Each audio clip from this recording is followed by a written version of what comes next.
Good evening po sa lahat. Magandang gabi po ngayon, yung mga nag-share po ngayon. Patuloy lang po natin gawin yung palagi natin ginagawa tuwing gabi at yung mga bago po ngayon. Please po, i-like po natin, i-share po natin, tsaka itag po natin yung mga pamilya po natin ngayong gabing ito. Sa gayon, yung salita po ng Diyos, yung gospel po, ma-share din po natin sa iba. So, hindi na po natin papatagalin pa. Medyo late na tayo. So, this night, i-worship po natin ang Lord. And then, I want to share lang this word na galing mismo dun sa sumulat ng kantang aawitin po natin ngayong gabing to. So, yung point niya is nawawala na yung worship sa puso ng mga musician that time. Parang na-overwhelm na sila ng kasikatan, na-overwhelm na sila ng mga bagay-bagay na meron sila noon that time. But God reminded them through pastor nila na nawawala na tayo dun sa puso ng pag-worship. Parang inano niya sa mga congregation niya, sinabi niya sa congregation niya, sinabi niya sa mga worship team na hindi lang tayo yung nag-consumer ng worship. Alam mo yung consumer ka ng worship na parang gusto mo ikaw lang yung magbe-bless dahil may umaawit. Ang ginawa ng pastor nila, maging part ka. Maging part tayo, mag-engage tayo dun sa pag-awit. Hindi ka lang participant. Ikaw yung nagbibigay, ikaw yung maawit sa Panginoon, ikaw yung nagbibigay ng papuri sa Panginoon at hindi mo ginagamit yung tao na umaawit para sabihin sa Panginoon na purihin siya. Yung boses mo mismo, yung dapat ibigay mo sa Panginoon. Kasi yun yung inaasahan ng Panginoon natin ngayong panahon na to. Even though maraming nangyayari, this pandemic, even marami ngayon sa panahon natin ngayon na depressed, nawawala ng pag-asa. Pero this night, I want you to recognize yung heart ng worship hindi lang dahil masaya ka. Hindi lang dahil maganda yung nangyayari sa buhay mo, dahil maganda yung mga nangyayari dun sa pamilya mo or sa trabaho mo or else. But yung pag-worship ay yun yung time na alam mo sa Panginoon kung bakit ka nandiyan dyan. Hindi mo kailangan ng instrumento. Hindi mo kailangan ng gitara para lang umawit sa Panginoon. Kasi sapat na yung boses mo para sabihin sa Panginoon na, Lord, pinupuri kita ngayong gabing ito. Lord, minu-worship kita. Nung una, Lord, pumunta ako dito. Binuksan ko yung cellphone ko para purihin ka, para lumapit sa'yo. That's why, Lord, ngayong gabing ito, Lord, ganun din yung puso namin, Lord God. Na gusto namin, Lord God, purihin ka, Lord God, nang abot ng aming makakaya, Lord God. Thank you, Lord God, for this night, for giving us, Lord God, this opportunity, Lord God, na umawit sa iyo, Lord God. Na maging kalakasan ka namin sa araw-araw, sa bawat gabi, Panginoon. At Lord, thank you, Lord God, sa pag-remind sa amin, Lord God, na mahal mo kami, Lord God. Salamat, Lord God, sa pag-remind sa amin, Lord God, na hindi mo kami pababayaan kahit marami nang nangyayari sa paligid, sa aming mga kapatiran. Patuloy mo kaming palakasin, Panginoon, sa gayon mapalakas din namin sila, Lord God. Lord, ito yung samot na langin namin yung gabing ito, Lord God. Pinupuri ka namin. Awitan natin ang ating Panginoon.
It's all about you, Jesus. I'm sorry, Lord, for the things I made it. And it's all about you. It's all about you, Jesus. Yes, Lord.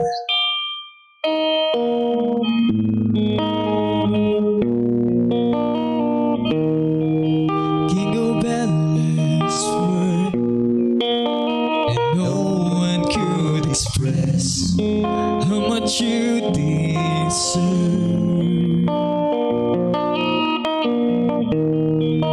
Though I'm weak and poor, all I have is yours.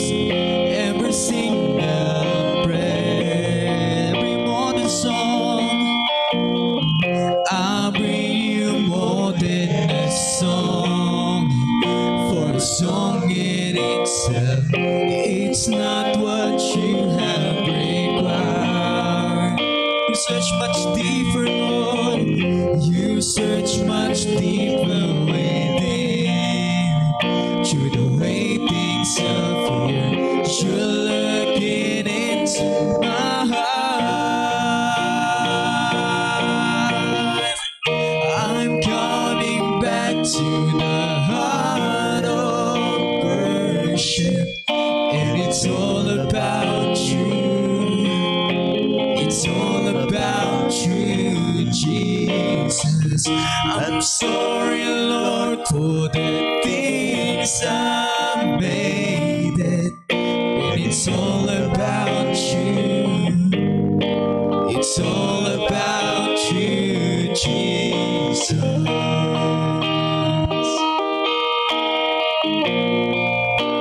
It's all about you, Lord.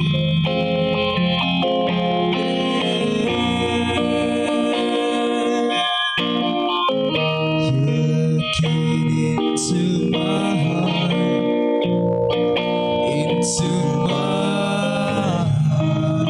Sabihin natin sa Panginoon, ideklara natin this night. Yes, Lord.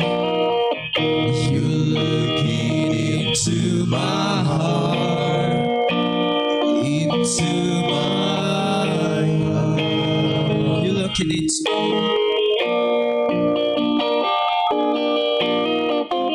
You're looking into my heart, into my heart.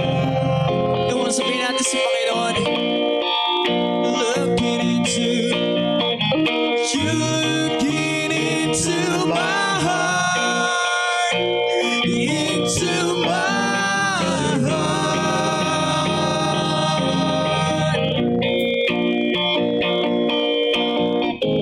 You're looking into my heart, into my heart.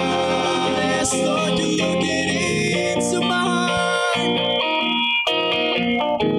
You're looking into my heart, into my heart.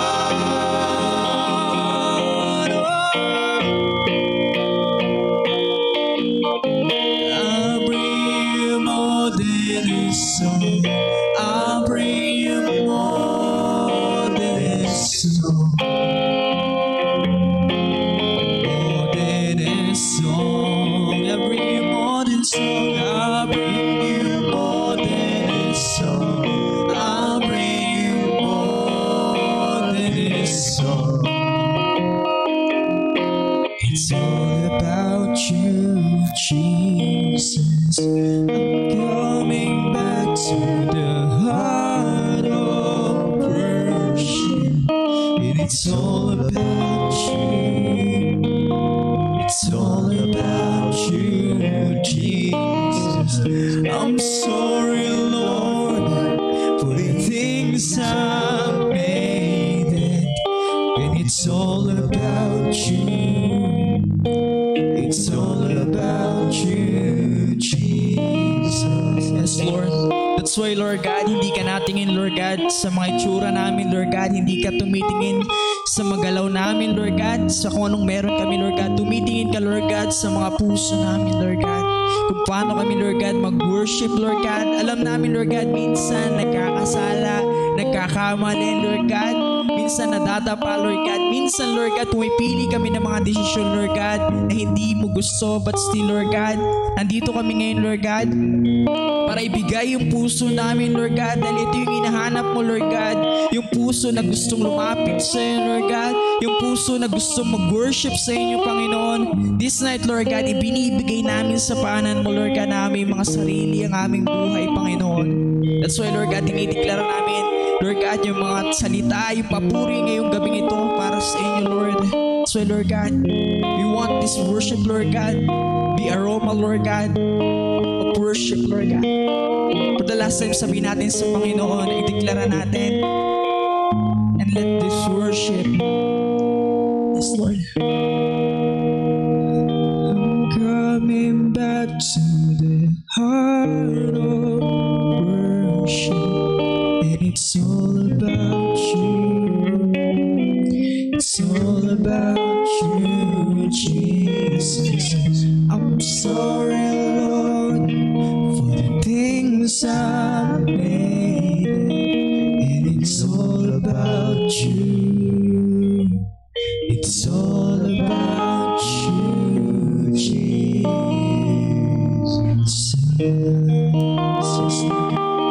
Yes, Lord, we worship you, we honor your God, we give you praise in Jesus' name. Amen.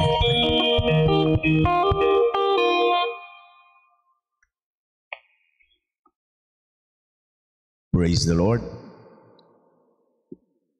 It's all about Jesus. The heart of worship. The true worship is giving glory to our Lord Jesus alone. So, hindi po, yung iba po, sabi nila, hindi ako makapag-worship kasi hindi magaling yung ating manunugtog. O kaya hindi, o nawala sa timing ang ating worship leader. True worship is the condition of our hearts. Dapat nakatuon ang ating pong worship sa object of the worship, which is the Lord. So, purihin ng Panginoon, sa lahat pong ating pong kasama sa ngayon, sa kani-kanila pong tahanan, binabati po namin kayo ng isang mapagpalang gabi. Aking pong hiling na kayo po ay lagi pong nasa mabuting kalagayan, ligtas sa anuman pong karamdaman, at kayo po ay naway laging nakararanas po ng pagpapala ng ating Diyos na buhay. Kagabi po, ako po ay nagdala ng mensahe patungkol po sa the importance of prayer. At ngayon po ako po'y nililid ng Panginoon na pag-usapan po natin more about prayer. Ano ba ang nagagawa po ng panalangin? Ano ba ang benefits ng prayer? Ano ba ang kasama dito po sa prayer? Napakahalaga po na dapat nating maunawaan po ito. At sa gabi pong ito, ako po ay magdadala ng isang message na ating pong matatagpuan sa Ephesians chapter 6. Ang ating pong text ay Ephesians chapter 6, verses 10 to 13. Nais ko pong basahin ang ating pong talata sa wikang English. Ngayon po ang akin pong gagamitin. Ayon po sa New King James Version ay ganito po ang sinasabi. Verse 10, finally, my brethren, be strong in the Lord and in the power of His might. Put on the whole armor of God, that you may be able to stand against the wiles of the devil. For we do not wrestle against flesh and blood, but against principalities, against powers, against the rulers of the darkness of this age, against the spiritual host of wickedness in the heavenly places. Therefore, take up the whole armor of God, that you may be able to withstand with the evil days, in the evil days, and having done all, to stand. Purihin ng Diyos sa pagkakabasa ng kanyang salita, tayo po ay manalangin. Aming Ama, kami po ay nagpupuri at nagpapasalamat. Hiling po namin na Ikaw, Lord, ang siyang sumaamin. Bigyan mo kami ng pangunawa sa inyong salita. Banal na Espiritu, guide us and give us understanding. Let our enemies, Lord God, be exposed. And Lord, let your guidance be upon us so that we may be able, Lord God, to understand our position in Christ. Salamat po, aming Diyos. In Jesus' name, Amen. Purihin ng Panginoon. So bago po ako tumuloy, lahat pong nasa inyo pong tahanan, shout out po sa inyo. Kung hindi pa po ninyo na isi-share po ang ating pong program po na ito, please kindly share it upang marami po ang inyo pong ang ating pong maabot at sila din po ay mabless sa ating pong pag-aaralan. Ang aking pong dadalhin po ay pinamagatan ko pong spiritual warfare. Kasama po ito, mga minamahal, sa ating pong pinag-aralan kahapon about the importance of prayer. So, yung tinatawag po nating spiritual warfare, ito po ay ginagawa sa pamamagitan po ng panalangin. Kaya po ito po ay siguro mag-series po ako. Depende po kung saan po tayo aabutin ng ating pong pag-aaral sa gabi pong ito. But I will take time. Gusto ko pong i-dissect po natin ang katotohanan na salita po ng Diyos na ito upang tayo po ay magipong marami po tayong malaman tungkol po sa salita ng Diyos o sa ating pong position in Christ. So, mga minamahal, spiritual warfare. Spiritual na pakikipagbaka. Yan po ang ibig sabihin po niyan. Ang bawat Kristiyano ay tinawag ng Panginoon na makipagbaka. Yung salita pong warfare, war. Ano po? So, ibig sabihin, ang isang Kristiyano ay hindi po inaasahan ng Diyos na tayo po ay timid. O kaya inaasahan ng Diyos na tayo po ay wala lang ginagawa. Tayo po ay tinawag po ng Panginoon sa ibang bahagi po ng salita ng Diyos na tayo po ay soldiers. Ano po ba ang gawain ng isang sundalo? Makipagbaka, makipagyera. So mga minamahal, kung ikaw po ay isang Kristiyano, tinawag ka po ng Diyos para po sa pakikipagyera. Ngunit mga minamahal, nais ko pong pansinin po natin dito, ang sabi po dito sa ating pong text, for we do not, sabi sa verse 12, for we do not wrestle against flesh and blood, but against principalities, against powers, against rulers of darkness of this age, against spiritual host of wickedness in the heavenly places. So pansinin po natin, ang sabi doon po ay, we do not wrestle against flesh and blood. Minsan po, mga minamahal, tayo po ay nakikipaglaban sa mali pong kalaban. Minsan, ang ating pong inaaway at ating pong kinakalaban ay flesh and blood. Wrong. Hindi po yung ating pong asawa ang ating kalaban. Hindi po si wife. Hindi po si husband. Hindi po yung iyong pong anak. Hindi rin po yung iyong kaibigan. Hindi yung iyong kapitbahay. Oo, ikaw maaari sinisiraan, ikaw ay ikinakalat po ang iyong pong kwento sa buhay. At ikaw ay nasasaktan. But I would like to remind you, my brothers and sisters, your enemy is not your kapitbahay. Hindi rin po yung iyong pong kakilala, hindi yung iyong kaibigan, hindi si best friend. Hindi po yung mga tao, not flesh and blood. Ngunit ang sabi po dito mga minamahal, those spirits that are behind that person that is being used by this demons or demon spirit or evil spirits. Mga minamahal, hindi po ang ating kalaban tao. Why? Because all people around us, they were all created according to God's own image and likeness. Sila po ay mga kalarawan ng ating Diyos na buhay. Kaya po kung ikaw ay makikipag-away sa iyong kapwa, ikaw po ay tila nakikipag-away sa Diyos. Because they were all created according to the image and likeness of God.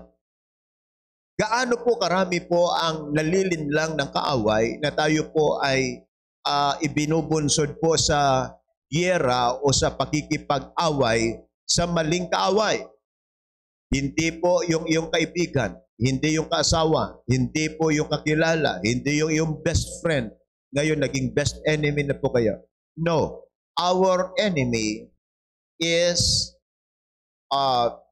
those people or those principalities against doon po sa mga rulers sa spiritual host of wickedness in the heavenly places. Kaya po mga minamahal, dapat po nating pag-aralan po ito sapagkat kaya po tayo nasisira dahil pinipili nating labanan ang maling kalaban.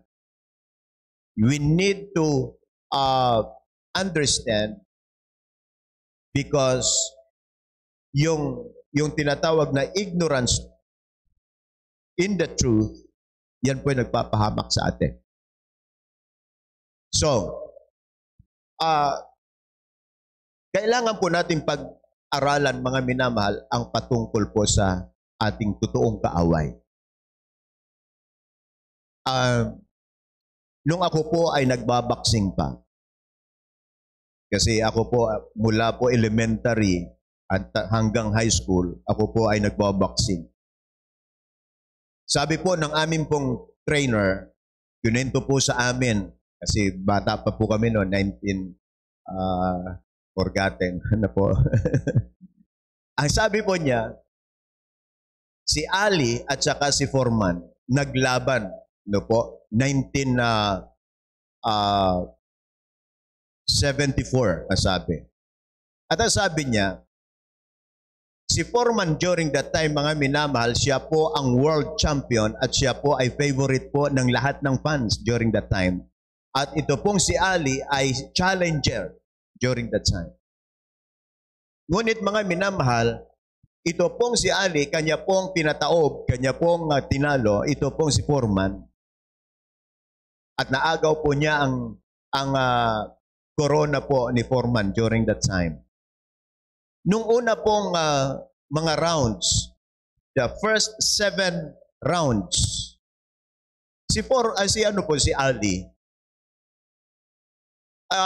lagi po siyang nagko-cover lang. Nakasandal po doon po sa ring, nakasandal, cover lang siya ng cover. At pinagtatakahan po ng mga boxing analyst at nung mga naandun pong mga manunood, sabi, ano ang nangyari kay Ali? Hindi ganyan ang kanyang laban. Pag siya ay nakipag-boxing, sabi niya, aggressive yan. Pero bakit nung si Foreman, ang kanyang kalaban, ang champion, bakit hindi siya sumusuntok? Ang kanyang ginagawa ay takbo-takbo at kumukover doon po sa ring at siya po ay nakasandal at cover lang ng cover. Alam po ninyo mga minamahal, after ng 7th round, doon po nag-umpisa po si Ali na talagang sabayan po niya si Foreman. At nangyari na ito pong si Ali ang siya pong itinanghal at siya po ang nanalo by knockout. Mga minamahal, nung interviewin po ito si Ali, bakit ganon ang iyong ang iyong galaw nung first 7 rounds? Wala kang halos suntok na ibinabato sa iyong kalaban. Alam po ninyo, ang sabi po nito po ni Ali, alam mo, as a fighter, you need to learn or to study your opponent. Kinakailangan daw po na pag-aralan ang opponent. Kaya ito po, marami po sa mga Kristiyano ay talunan sapagkat wala po silang desire na pag-aralan ang kanila pong kalaban. Kaya tuloy kung sino-sino ang kanyang kinakalaban. Kinakalaban niya si brother, kinakalaban niya si sister, kinakalaban niya ang presidente, kinakalaban niya ang mayor, kinalaban na ang lahat. But those are the wrong enemies. So mga minamahal, we need to study this tonight para makita po natin at tayo po ay magtagumpay sa totoong laban. At hindi dapat tayo basta-basta lumalaban sa talagang hindi naman natin kalaban. Ayon sa Biblia, our enemies is not against flesh and blood. Okay. Mula po ngayon, pag napakinggan mo ito, matututo ka na yung iyong asawa, hindi mo na yan ang kalaban mo. Yung kapitbahay mo, matututo ka na mahalin yan kahit na mayroon pong mga sumpong o kaya gumaganon, hindi yan ang iyong kalaban. Because our enemy, the real enemies, ang sabi dito, are principalities, powers, the rulers, and the host of wickedness in the heavenly realm. So, ito pong si Ali, sabi niya, pinag-aralan ko ang kahinaan at ang lahat ng laban ni Foreman. Ano sabi niya? Wala pa siyang ipinanalong laban na lumampas sa 7 rounds. Ibig sabihin, lahat ng kanya pong panalo, hindi umabot ng 7 rounds. Kaya sabi niya, lahat ng laban niya na umabot ng 7 rounds, tumba siya. Kaya kanyang ginawa, siya po ay ilag-ilag, siya po ay cover ng cover. Pagkatapos, sabi niya, alam ko, 7 rounds, patutumpahin ko ito sapagkat ako ay malakas. Ayun. Ngayon, tumbahin po natin ang totoo pong kalaban po natin. Hindi si brother, hindi si sister, hindi si pastor, hindi si leader, o kung sino pa man. Ang kalaban natin ay Diablo. We are battling against 4 entities. Mayroon pong 4 na entities na ating pong kalaban, mga minamahal, according to this scripture passage na aking pong binasa sa atin. Una, ang sabi po dito, mga minamahal, ay principalities. Ano po ba itong mga principalities na ito, mga minamahal? Ang principalities ay prince of the polities. Ang lalim mo, pastor. Prince of the polities. Ang ibig sabihin po ay mga minamal, these are the demons that over territories. Ito po ang enemy na gusto po niyang mag-control ng mga areas, mag-control po ng mga territories. Ito po ay mga demonyo na nagko-control po ng communities, ng state, o kaya ng country. Yun po ang mga demonyo, mga minamal. Mayroon po silang hierarchy. Mayroon po silang mga tinatawag po nating mga areas na gusto po nilang i-control. Hindi lamang po yung pong communities, hindi lamang mga states or kaya country o kaya city, mga minamahal. Pag sinabi pong principality, ito po ang mga demonyo na nagko-control at sometimes ito din po ang mga demonyo na nagko-control sa ilang areas ng buhay ng bawat isa sa atin. Napansin mo po ba na mayroon pong area sa iyong buhay na hindi mo makontrol sapagkat maari binigyan mo na ng puwang ang diablo o ang kaaway na kontrolin ka sa isang area ng iyong buhay. At sabi mo, hindi talaga ako makahulagpos dito. Lagi akong talo dito. Napapansin mo po yung tinatawag na circle of defeat na nangyayari sa buhay mo? Hindi ka umalagwa-alagwa dyan, hindi ka maka-breakthrough, hindi ka po magtagumpay sa isang area ng buhay mo. That is the principality. Minsan po kasi mga minamahal, ang problem po natin, tayo po ay mayroon pong nilalabanan na mali pong mga laban. Ito pong principalities na ito mga minamahal, ito po ay ang mga demonyo na ito po'y structured in rankings. Okay? Mayroon pong structured ranking. Mayroon pong tinatawag po nating lead demon. Okay? Mga lead demons who has subservient demons. Ito yung lead demon, pagkatapos mayroon po siyang under niyang mga maliliit na mga ranking demons. So mga minamahal, ganyan po, structured po sila.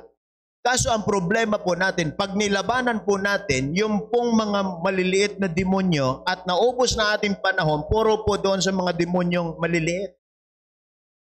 Kinakailangan po ang ating pong labanan, yung pong high-ranking demons o kaya yung sinatawag po nating mga principalities. Yung lead demons. Alam po ninyo, marami po. Ano po yung pastor, yung mga tinatawag na mga subservient demons, yung mga mabababa lamang. Ito po, bigyan ko po kayo ng ilang example. Ito po, halimbawa, yung ikaw po ay ini-influence at ikaw po ay lagi pong pinapaniwala sa kanya pong kasinungalingan, nasasabihin po nito ay pangit mo. Naniwala ka na ikaw pangit, kaya ikaw ngayon ay hindi ka na maging panatag sa iyo pong pamumuhay.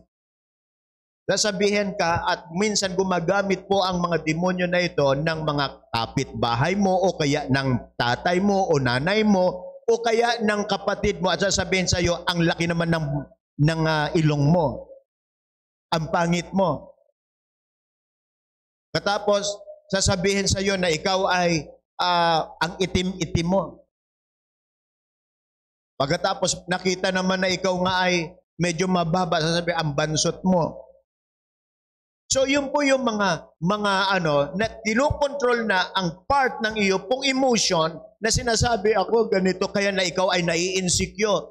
Ngayon ikaw naman naubos na yung panahon, ikaw ay hindi mo na paniwalaan na ikaw po ay maayos at ikaw ay perfect ayon sa kalooban ng Diyos sa pagkakagawa sa iyo. Sinasabi sa iyo, hindi bagay ang iyong buhok. Kaya marami po ngayon, lalo na mga babae. Nung isang araw, itim ang kanyang buhok. Dahil nasabihan ng pangit naman ng buhok mo, siya ngayon ay nagpakulay green. Maya-maya, pink. Maya-maya, pula. Wala na pong mapuntahan kung ano-ano na lang ang sinubukan. Kasi nga po, pinaniwala siya ng dyablo na siya po ay hindi tanggap sa kanyang original na katayuan kung sino siya. Yung iba naman, sabi nila, hindi kain, baduy ka. Kaya ano na magagawin? Ano ba ngayon? Naghanap po sa internet kung ano-ano ang sinasabi. In ngayon, dapat may tato. Kaya nagpatato na lahat pinatatuan. Kasi nga po, yan po ay mga ginagawa po ng dyablo, pero yung po ay maliliit na bagay. O ibig sabihin natin, maliliit na demonyo po yun. Hindi po yun ang dapat. Kaso mga minamahal, minsan ganyan po tayo. Yung head demon dapat mga minamahal, yun po ang dapat pong ating pong tutukan o kaya'y kalabanin. Ang head demon mga minamahal, sasabihin niya na ikaw ay unacceptable. Ang iyong ginagawa na yan, yung iyong pamumuhay na yan ay hindi unacceptable. Ngunit mga minamahal, dapat tayo po bilang mga Kristiyano, atin po dapat po siyang talunin itong head demons na ito ng katotohanan ng salita ng Diyos. Ang salita ng Diyos, mga minamahal, ay sinasabi na ikaw ay fearfully and wonderfully made by God. Dapat yun po ay ikintal mo at yun po ay panglaban mo sa dyablo kung ano man ang sinasabi sa iyo at sinasuggest sa iyo. Dapat yun po ang sabihin mo na ako ay created according to God's own image and likeness. I am created fearfully and wonderfully made by God. Kaya po mga minamahal, kinakailangan nating, iyon po ang ating tayuan. Kung ano sinasabi ng Diyos, yun ang totoo tungkol sa iyo. at kung ano ang sinasabi ng salita ng Diyos, yun ikaw. At kung ano ka, yung sinasabi ng Biblia, yun ang ikaw at kung ano ang mayroon ka. Yun po ang katotohanan. Yung katotohanan pong ito, mga minamahal, ang siyang magre-rebuke sa dyablo. Ngayon, kapag ito pong katotohanan ito, ang siya pong nasa puso't isip po natin, at naunawaan natin na ikaw ay wonderfully and fearfully made by God, wala ka na pong insecurities. Bakit ka may insecure? Ikaw lang ang nag-iisang ikaw sa ibabaw ng mundong ito. Wala kang katulad. Ikaw ay original. Alam po ninyo mga minamahal, pag original sa ibabaw ng mundong ito, yan po ay napaka-pambihira. Wala kang katulad. Mga minamahal, wala kang katulad. Ikaw ay nag-iisa. Imbes na gayahin mo, alam po ninyo mga minamahal, hindi ko ubusin ang aking panahon para manggaya ng kung sino. Yung iba, grabe, inubos ng panahon para gayahin si Justin Bieber. Inubos ng panahon para gayahin si Gary V. Gaya-gaya, puto maya. Ako po hindi.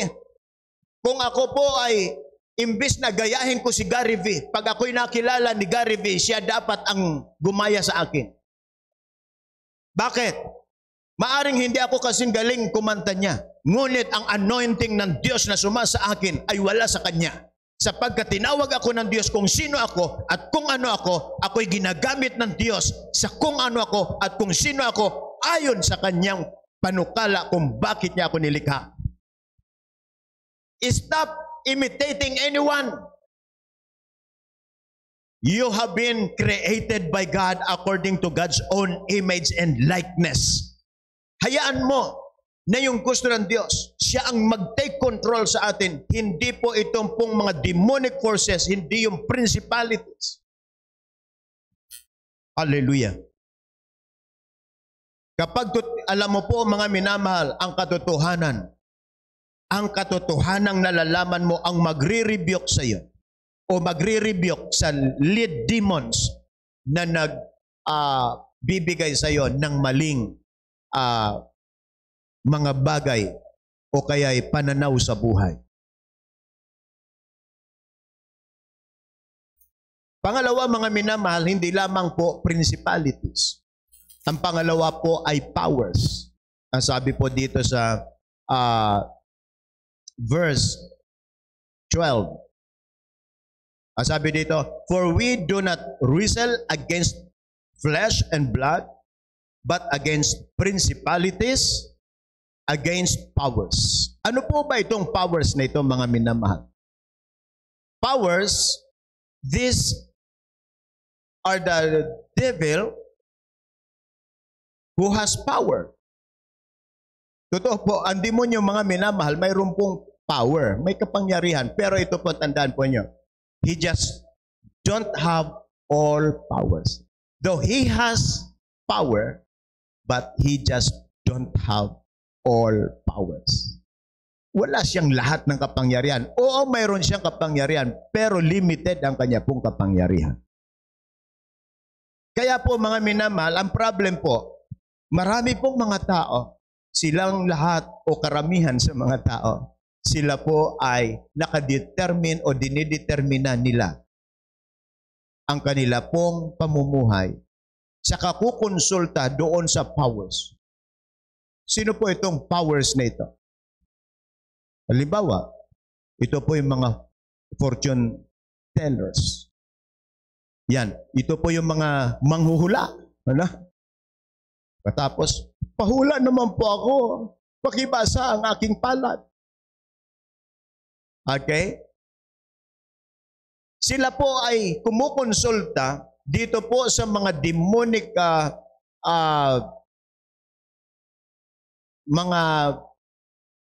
mga agents ng demonyo.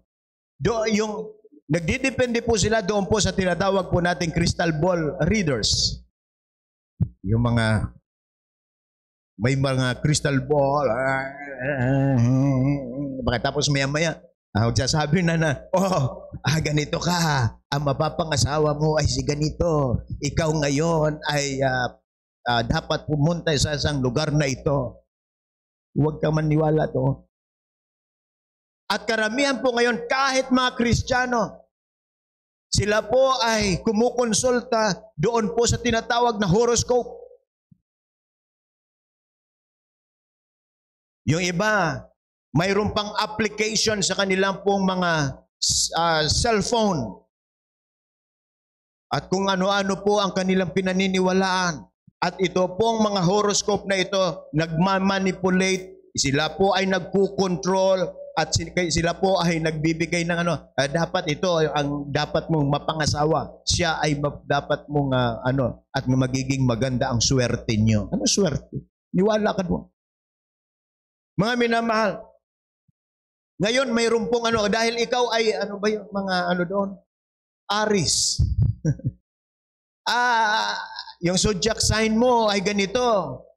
Dapat ang araw na Martes o kaya Miyerkules, dapat ganito ang gagawin mo. Tingnan mo po mga minamahal. Yan po ay mga demonic forces na gusto po na i-manipulate ang buhay mo. Those are powers. Dinidiktahan ka kung ano ang dapat mong gawin. Dapat ito ang suot mo kapag Martes.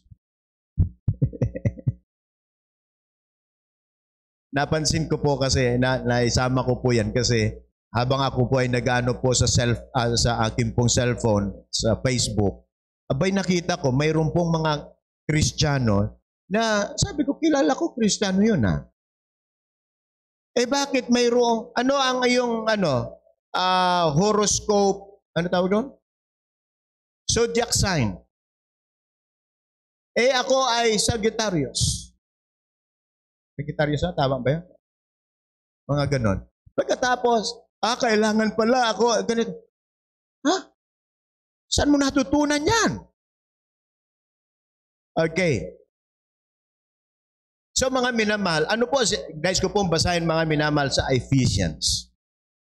Ephesians chapter 3. Ganito po ang sinasabi sa verse 8. Basahin ko po hanggang 8 hanggang 10. Nasabi dito, to me, who am less than the least of all the saints, this grace was given that I should preach among the Gentiles the unsearchable riches of Christ, and to make all see that He is that is the fellowship of the mystery which from the beginning of the age has been hidden in God, who created all things through Jesus Christ. Verse 10.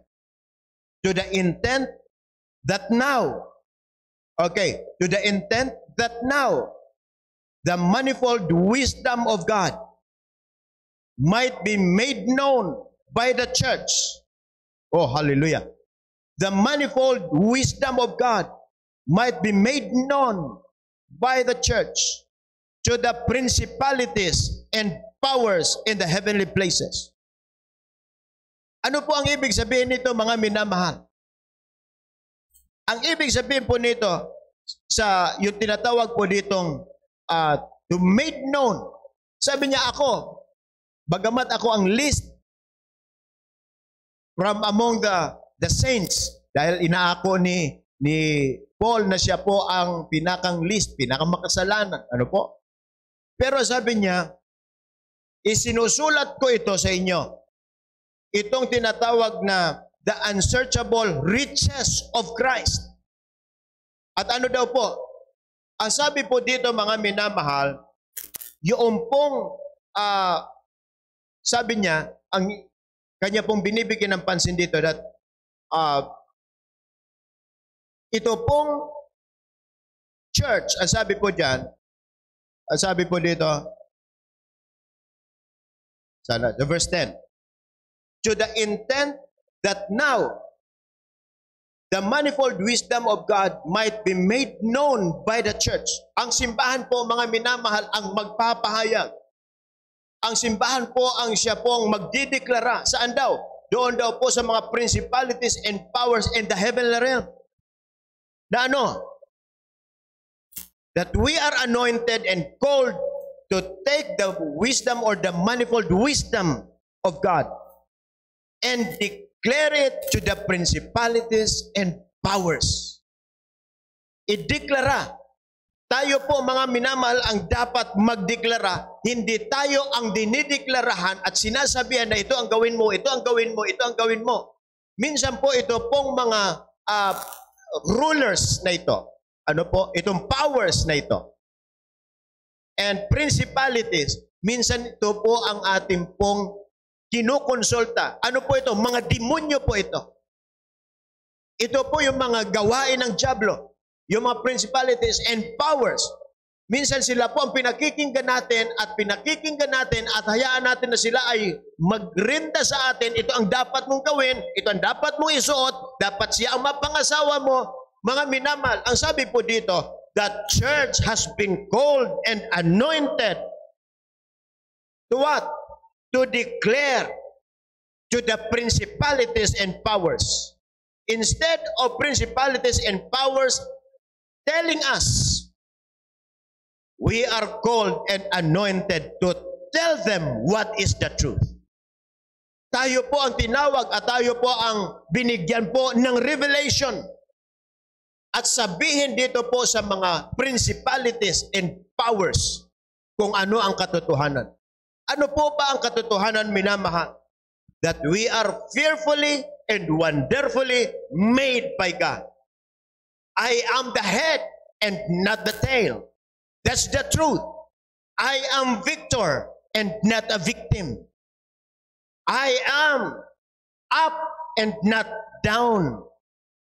I am going to heaven and Satan is going to hell. Oh, hallelujah. I am a child of God. That's the reality. That's who you are in Christ. Mga minamahal, hindi ikaw ang dapat sunod-sunuran at nakikinig sa dyablo at mga alipuris ng kaaway. Ikaw dapat malaman mo ang iyong standing before God. You must know who you are. You must know your ground. You must know the Word of God. We are the one who has been created and mandated and anointed and called by God to proclaim and say something. Hindi po ito pong principalities. Hindi yung powers na puro lahat ng yan ay kawanin ng dyablo. Ang nagdidikta sa iyo. Ikaw ang tinawag. Ikaw ang ordained. Ikaw ang inanoint. Ikaw ang kanyang na-raise up ng Diyos. Bakit? Because you are the church. Ano sabi dito? Ulitin ko po sa verse 10. To the intent that now the manifold wisdom of God might be made known by the church. Are you a church of God? Ikaw ba'y nanampalataya kay Jesus Christ? Lahat ng tumanggap at nanampalataya kay Jesus Christ, ikaw ang totoong eklesiya. Ikaw ang totoong church of the living God. Ano daw? Tayo daw po ang tinawag ng Panginoon, ang church to what? To the principalities and to declare, as sabi dito, the manifold wisdom of God. That He might, or that, sabi dito, wisdom of God. Okay, ulitin ko sa verse 10. To the intent that now the manifold wisdom of God might be made known by the church to the principalities and powers in the heavenly places. Woo! Kaya po mga minamahal, kaya po tayo napaglalalangan. Kaya po tayo natatalo. Kaya po tayo ay nagagapi. Marami ay defeated Christians. Why? Because they don't know who they are in Christ. Instead na ikaw ang magmando sa dyablo upang siya ay tumigil. ikaw ang minamanduhan. What is the truth? Ang reality, mga minamahal, ang katotohanan, you are fearfully created and made by God. Woo! Hallelujah. You are the head and not the tail. You are victor and not victim. You are victorious and not defeated. You are up and you're not down.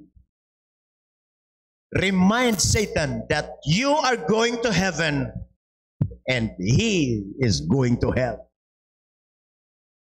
Yan po, mga minamahal. Pangatlo, mga minamahal, nakalaban po natin, una, principalities, number 2, powers, and number 3, ruler of darkness. Ano po ang rulers of darkness? Alam po ninyo, ang diablo, mga minamahal, ay nag-ooperate po, mga minamahal, at gusto po niya, mahal po niya, ang environment of darkness. Kaya po, marami po sa mga tao na paglalalangan ng kaaway kasi maraming mga tao gusto nila sa darkness. Gusto po nila doon po sa mga madidilim. Yung mga nagliligawan, alam nyo, gusto niyan, hanap-hanap niyan lagi kadiliman. Ayaw nila sa may liwanag. O yung mga kabataan, pag nagliligawan, gusto niya lagi nasa dilim. Bakit? Ayan. So, the devil operates and they like and love the environment of darkness. Nagpa-function po ang diablo at mahal po niya ang kadiliman. He thrives in secrets. Alam po ninyo sa mga sikreto, ang diablo, diyan nag-ooperate. But God operates in light. At ito po, mga minamal, ang katotohanan na ito. Ang liwanag at ang darkness, mga minamal, hindi po sila pwedeng magsama. Light and darkness cannot hang out in the same place. Napansin po ninyo, kanina nung hindi pa namin binubuksan po ang mga ilaw, madilim. But the moment na i-switch on ang mga ilaw, nawawalang agad-agad ang kadiliman. Bakit mayroon pong mga tao na punong-puno ng kadiliman ng kanilang buhay? Because they do not have light. By the way, who is this light? The light is Jesus Christ. The moment Jesus Christ is in your heart, the moment you receive Him as your Lord and Savior, the moment you put your trust, your faith in the Lord Jesus Christ, on what He has done on the cross, then your life will be full of light and darkness has to flee. Ang kasalanan, lalayas po yan. Kaya po, mga minamahal, kinakailangan po nating maunawaan ang bagay na ito. Yung pong ruler of darkness. Kaya po ang kaaway nakakapag-rule over your life kapag ikaw po ay inibig mo ang kadiliman. Jesus Christ is the light. Sino kung ganon ang kadiliman? Ang kadiliman ay ang diablo. At ang sabi ng Biblia, ang mundong ito ay nasa kadiliman. Pag inibig mo mga bagay ng mundong ito at hindi si Lord, ikaw ay magkakaroon po ng kadiliman. Ano po ang pang-apat? Ang pang-apat po ayon po dito po sa ating pong text, spiritual host of wickedness in heavenly places. Ano po, mga minamahal, yung tinatawag na heavenly places? Heavenly places means in the spirit or spiritual realm. Okay. Yung heavenly places, spiritual realm. sa spiritual. At ang spiritual host na sinasabi po dito, spiritual host of wickedness. These are the demons that plot and scheme, manipulate, make suggestions, try to control situations and circumstances to put you in a place to worship the wrong thing. Ito po, mga minamahal, ang mga demonyo na nagpaplano, gumagawa po ng mga lahat ng paraan.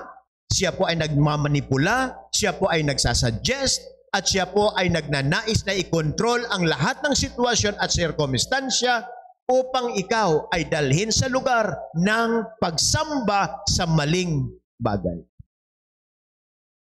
Ano po ang mga sinasamba ngayon ng mga tao? Why? They are worshiping this statue.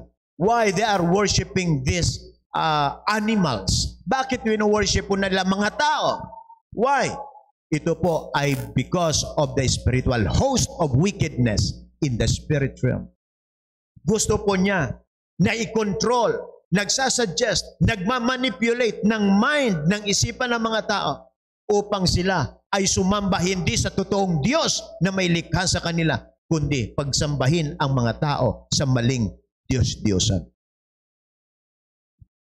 Isa po yan sa mga strongholds dito sa Philippines. Ang dami-dami pong simbahan dito na hindi si Kristo ang kanilang itinataas, kundi mga kung sino-sinong Diyos.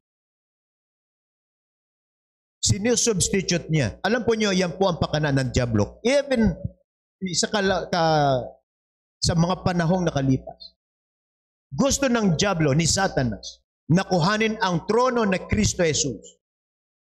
At gusto niyang siya ang sambahin na maging Diyos. Naalala po niyo sa Matthew chapter 4 verse 4. Ang sabi ni Satanas kay Jesus, kung luluhod ka sa akin, nakikita mo ang lahat ng yan? Ibibigay ko sa iyo yan kung sasambahin mo ako. You see, ganyan po kapangahas ang dyablo. At mga minamahal, ngayon, maraming tao napapaniwala niya, na mamanipulate niya sa kanya pong panluloko. Hindi dahil ikaw po ay matalino, hindi ka maluloko. Hindi dahil ikaw po'y professional, hindi ka maluloko. Sa dami sa Pilipinas at sa buong mundo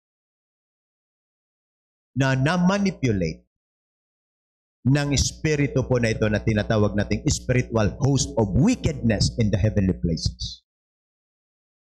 So, mga minamahal, ito pong bagay na ito is about worship.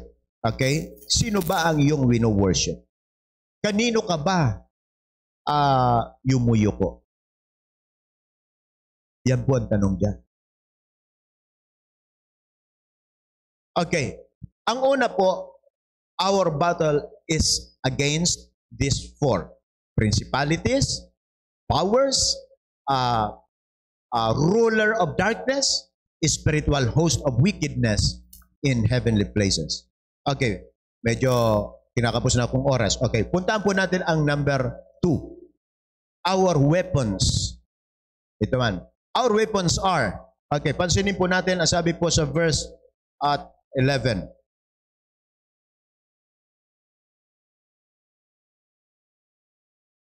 Chapter 6, verse 11. Ang sabi po dito ay ganito. Put on the whole armor of God, that you may be able to stand against the wiles of the devil. Pagkatapos, pansinin po natin ang verse 13. Therefore, take up the whole armor of God, that you may be able to withstand in the evil day, and having done all, to stand. Our weapons are, number 1, the whole armor of God. Hindi ko po yan bibigyan ng pansin po ngayon kasi ito po ay series. Sa susunod, ako po ay focus po dyan sa whole armor of God. At saka, kulang na po tayo sa oras. Ang pangalawa, mga minamahal, na weapon po natin ay ito po din sinasabi po dito sa verse 11. Pansinin po ninyo, mga minamahal, yung salita pong, that you may be able to stand against. At ang sabi po dito sa verse 13, ang sabi po dito sa second part, sa baba, that you may be able to withstand. Pagkatapos, sa kahuli-hulihan, ang sabi dito, and having done all, to stand. Pagkatapos sa verse 4, stand therefore. So ang ating pong weapon, number 1, the whole armor. Number 2, the power to stand.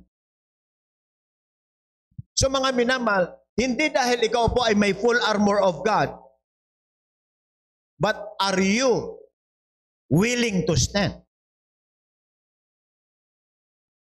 Meron pong mga tao, mga sabihin na nating army. Kung ikaw po ay army, oo nga, ikaw po ay mayroon kang mga baril, mayroon kang granada. Pero ang tanong, are you willing to stand and wage war? Ibang klase po yon. Hindi dahil ikaw po ay mayroon pong full armor, garantiyan eh kaya magtatagumpay. Kaya po, ang pangalawa, ito po ang puntahan ko po kasi sa susunod po, ating pong pag-aaralan ang whole armor of God. Pero ngayon po, the power to stand. Do you have the power to stand? Meron ka bang pananampalataya that you are more than willing to stand? Sa kahit anong problema, kahit anong daanan po natin, are you willing to stand? Alam po ninyo, nung una pong makapunta po ako sa Luneta, bagamat narinig ko na po yung mga kwento po noon, kasi ako po ay probinsyano eh. Ako po ay taga Bicol sa Catanduanes. Naririnig ko na po yan.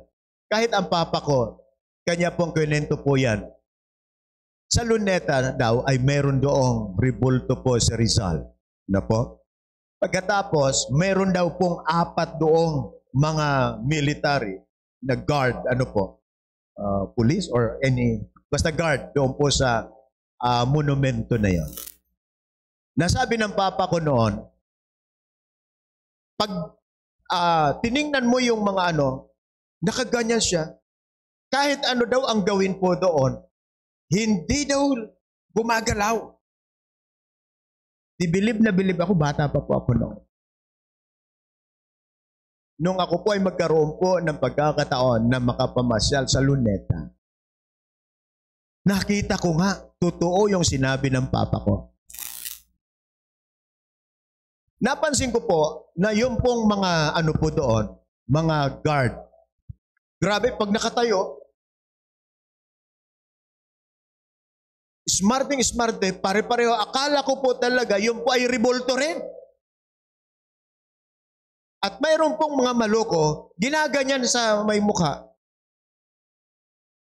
Buti ngayon mayroon ng mayroon ng barandil yan, mayroon ng may ang tawag, may tali na parang kadena. Pero noon wala po eh. Kahit ganyanin po, walang pakialam, talagang smart na nakaganyan. Kahit umulan, nakaganon pa rin. Kahit uminit, ganon pa rin. Kahit may bagyo, nakaganon pa rin. Pag ikaw po'y naka-assign, naandun. Mga minamahal, ikaw as a Christian, ikaw ba ay may power to stand sa anumang distraction, ganyanin ka man sa mukha. Ikaw man ay pagsabihan na ganito ka. Dumaan ka man po sa maulan, mayroon man pong bagyo, umiinit, umuulan, anumang sitwasyon. Mga minamahal, they are standing straight. They have the power to stand. Kahit anong distractions. Mga minamahal, Kung ikaw ay alam mo kung sino ka kay Jesus Christ, kung ikaw alam mo na ikay anak ng Diyos, mga minamahal, anuman distraction ang dumaan sa mukha mo, ikaw ay nakastand. You must have this power to stand. Kahit may problema, may sakit, mayroong mga dagok sa buhay, do you have the power to stand on your ground? Do you have that faith that you are willing to stand on your ground? Mga minamahal, how is your spiritual walk with God? Nakatayo ka pa ba? Pakitanong yung katabi mo, nakatayo ka pa ba sa iyong ground as a Christian?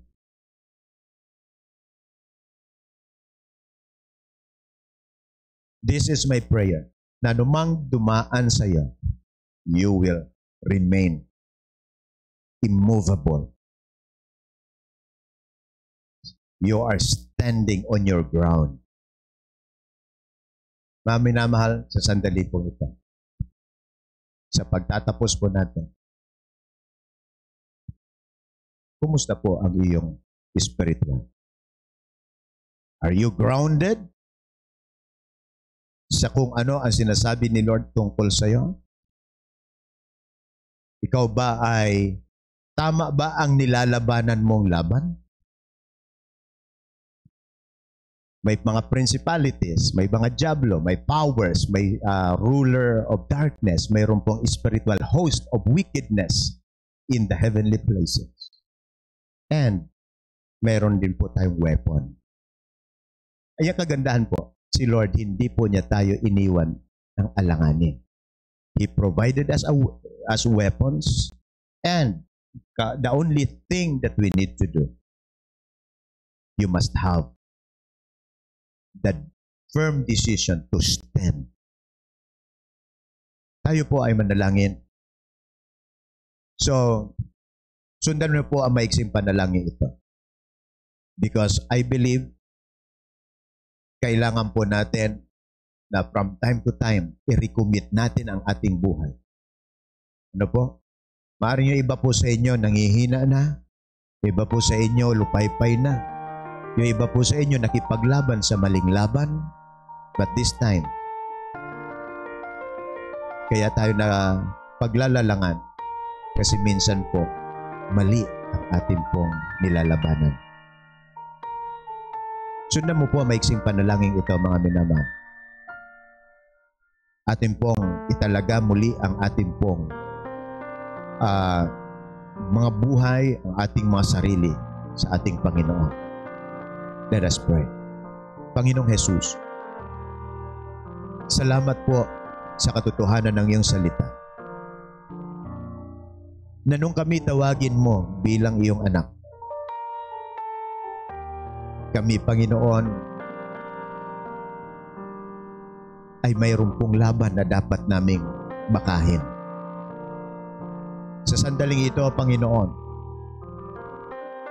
bigyan mo kami, Panginoon, ng malakas na pananampalataya na kami tumayo at amin po, Panginoong, isuot ang full armor.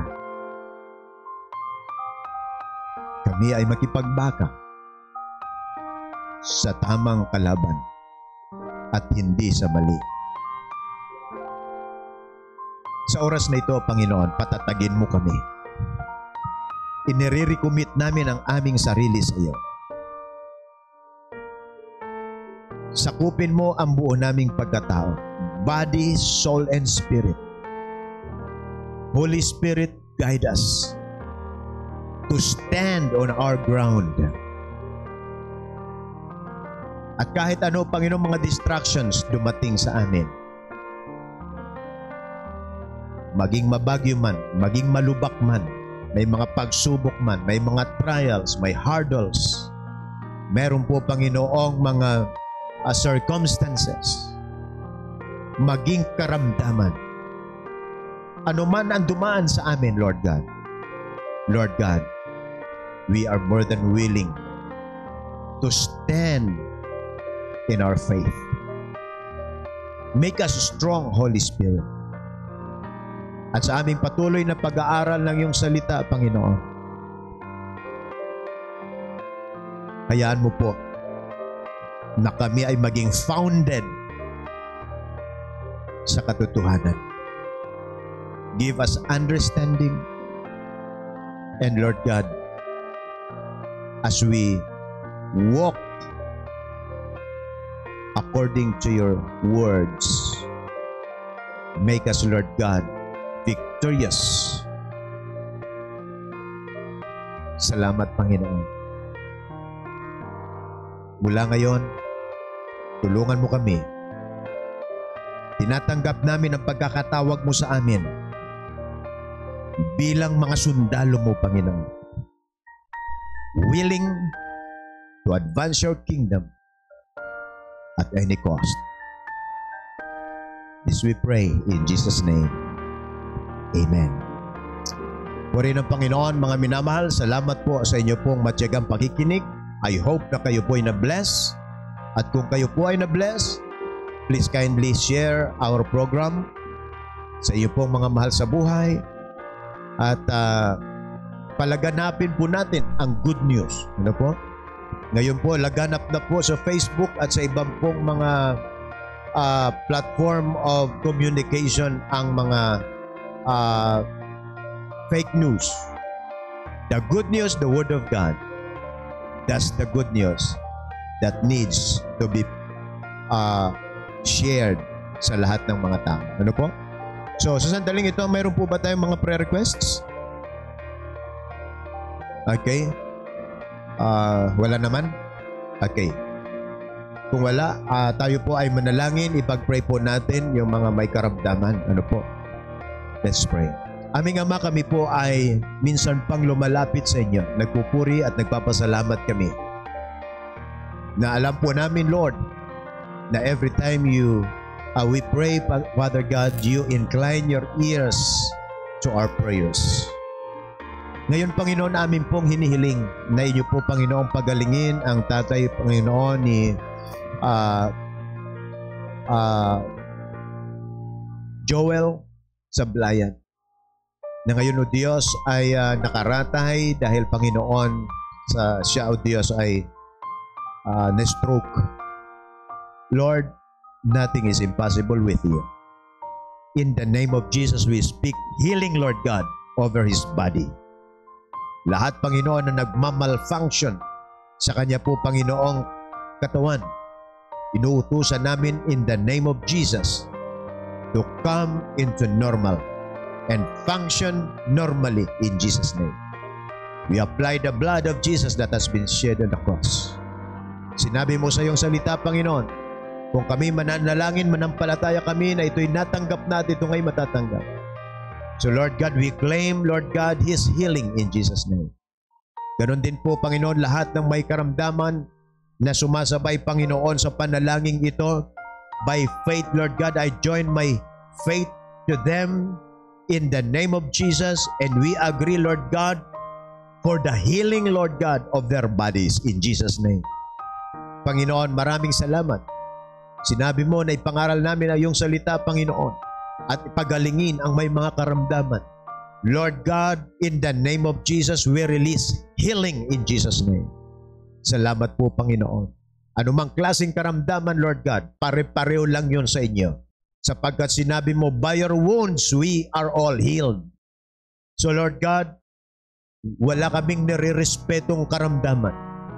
Sapagkat ang iyong kamatayan, Panginoon, sa krus ng Kalbaryo ay binayaran mo na ang lahat ng aming karamdaman, lahat ng aming kasalanan, lahat ng aming kabuktutan, at lahat ng sumpa na lagay sa aming mga katawan. Lord God, you pay them all in full. That's why, Lord God, we thank you, Lord God. Salamat po, Panginoon, that you are the same yesterday, today, and forever. We bind every sickness, every bondage and disease in Jesus' mighty name. Amin po, Panginoong, winawasak, aming nilalansag, Panginoon, at amin po, Panginoong, pinapawalang bisa ang lahat ng mga karamdaman in the name of Jesus. Thank you, Lord God. Thank you, Lord. At Panginoon, sa sandaling ito, nagpupuri na kami sapagkat ikaw ang nangako na sabi mo kung kami mananalangin sa Ama, sa pangalan mo, Panginoong Jesus, ang sabi mo ay yung gagawin upang maparangalan ng Ama sa Anak. Sinabi mo rin, kumatok at kami pagbubuksan. Humanap at kami makasusumpok. Humingi at kami pagbibigyan. Panginoon, kami lumalapit sa inyo. We intercede, Lord God, for all sick people. I pray, Father God, for your healing touch, Lord God, upon their lives. Salamat po aming Panginoon na ikaw ay Diyos na mahabagin. Ikaw ang Diyos na mapagpagaling. Ikaw ang Diyos na nagmamahal ng lubos. Panginoon, ang sabi mo kung kami ay hihingi ng tinapay, bibigyan mo ba kami ng bato? Kung kami ay hihingi, Panginoon, ng isda, bibigyan mo ba kami ng alakdan? Lord God, maraming salamat na sinabi mo kung ikaw ay binigay mo ang kaisa-isa mong anak, Panginoon, para sa amin. Ano pa ang mga bagay na hindi mo ibibigay? Kaya Lord God, we are confident that, Lord, you are going, Lord God, to bless us as we pray in the name of your Son, Jesus Christ. At Lord God, dinadalangin din po namin, Panginoon, ang aming pong bansa sapagkat sinabi mo na ipaabot namin ang aming mga panalangin at pamanhik para sa mga namiminuno. Kaya Lord God, aming nilalapit sa inyo, Panginoon, ang aming pong mahal na presidente, ang mga leaders namin, Panginoon, mula sa president hanggang, Panginoon, sa mga barangay officials. In the name of Jesus, I pray, Lord God, that may you bless them, Lord God, with wisdom. Bless them, Lord God, and guide them, Lord God, so that they may be able, Lord God, to do the things, Lord God, that you are expecting them to do. Lord God, you have brought them, Lord God, in that particular office of responsibilities. Lord God, I pray, bless them. At Lord God, ganun din, Lord God, ang lahat po, Panginoon, na mga kababayan po namin sa Luzon, Visayas, and Mindanao. Lahat ng amin po mga kababayan, kahit yung mga nasa ibang bansa ngayon, Lord God, inaalala po namin, Lord, bless your people. Salamat aming Panginoon. Salamat, Panginoon. Na alam po namin, you have a great plan, Lord God, for the Filipinos. Bless Philippines, Lord. Sa lahat ng aspeto, Panginoon, ng aming pamayanan. Ang bawat pamilya, Lord God, I pray that may you bless them, Lord God, with love, with forgiveness, with unity, understanding, tranquility. Father, I pray that may you bless every family, Lord God, supply all their needs according to your riches and glory in Christ Jesus. Lord God, we thank you, Lord. We thank you. At Lord God, maging sa gabing ito, sa amin po, Panginoong pamamahinga, Lord God, we entrust to you our bodies, soul, and spirit. We thank you, Lord God, sa iyong grace na hanggang ngayon, Panginoon, buhay na buhay kami. Marami, Panginoon, ang mga taong hindi na umabot sa gabing ito. But Lord God, we thank you, Lord God, sapagkat patuloy mo kaming pinahihiram ng buhay. Panginoon, araw-araw hiram namin ang aming buhay sa iyo. Salamat, Lord, sa aming mga ikinabubuhay na inyo pong isinusupply. Salamat, Lord, na yamang kami buhay. Alam po namin ang inyong pakay. Kaya hindi mo pa kami kinukuha sapagkat hindi pa tapos ang amin po, Panginoong, obligasyon sa ibabaw ng mundo. Help us, Holy Spirit, to maximize our lives, Lord God, habang kami nabubuhay pa dito. Magampanan namin, Lord God, ang lahat ng dapat naming gampanan. Sa aming pamilya, sa aming ministry, at maging sa anumang bagay, Panginoon, na dapat naming gampanan ayon sa iyong kalooban. Lord God, we thank you. Sa gabing ito, sa aming pong pamamahinga, Lord God, sa inyo pong mga bisig namin, ay tinatalaga ang aming mga buhay. We thank you, Father. We love you. And Lord, we worship you. In Jesus' name, amen. God bless you, mga minamahal. Pagpalain po kayo ng ating Panginoon. Please share our program upang marami po ang ma-bless. Shalom.